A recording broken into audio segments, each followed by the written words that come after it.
Sir Edward Young a quitté la maison royale après avoir servi à la fois la reine Elisabeth II et le roi Charles III. Un assistant principal du palais qui a suscité la colère du prince Harry a démissionné de son poste de secrétaire privé principal adjoint du roi. Sir Edward Young a été blâmé par Harry pour le refus de feu la reine de lui permettre, ainsi qu'à Meghan, de travailler comme membre de la famille royale à temps partiel. Il a reçu une pairie, devenant Lord Young, et a quitté la maison royale après 19 ans de service.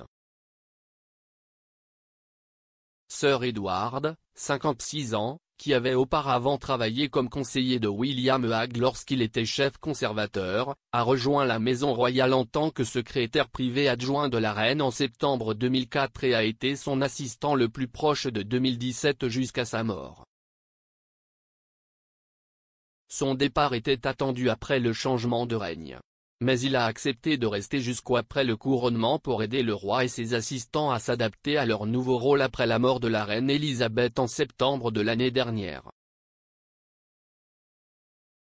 Pendant son séjour au palais, il a été une cheville ouvrière, mais Harry, 38 ans, a clairement exprimé son dédain pour le secrétaire privé de sa défunte grand-mère. Dans ses mémoires Spare, publiés en janvier, il s'est insurgé contre Sir Edward le qualifiant d'abeille et d'autres assistants qui, selon lui, avaient comploté contre lui. Mais d'autres sources ont insisté sur le fait qu'elle suivait les souhaits de feu la reine, Charles et le prince William.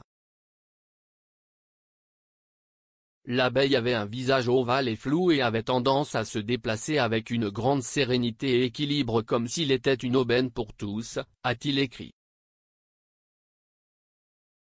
Il était supposé que les gens ne le craignaient pas. Grosse erreur. Parfois leur dernière erreur. Harry a écrit qu'il avait été présenté avec 5 options pour l'avenir lorsqu'il est arrivé à Sandringham pour un sommet en janvier 2020 après que lui et Meghan aient décidé de démissionner. Mais Sir Edward avait déjà rédigé et imprimé une déclaration avec une seule option déjà décidée. Dans des déclarations de témoins au tribunal le mois dernier, le duc de Sussex s'est plaint que Sir Edward ne l'avait pas soutenu dans ses efforts pour intenter une action en justice contre des journaux pour piratage téléphonique présumé. En juillet, l'avocat de Harry, Shahid Fatima Kassé, a déclaré à la haute cour que Sir Edward n'aurait pas dû être impliqué dans une décision de refuser au duc et à la duchesse de Sussex une protection policière permanente lorsqu'il était au Royaume-Uni, car il y avait des tensions importantes entre elles. Client et lui. Lord Young a déclaré hier, « Je suis honoré d'avoir servi deux souverains à travers des temps historiques.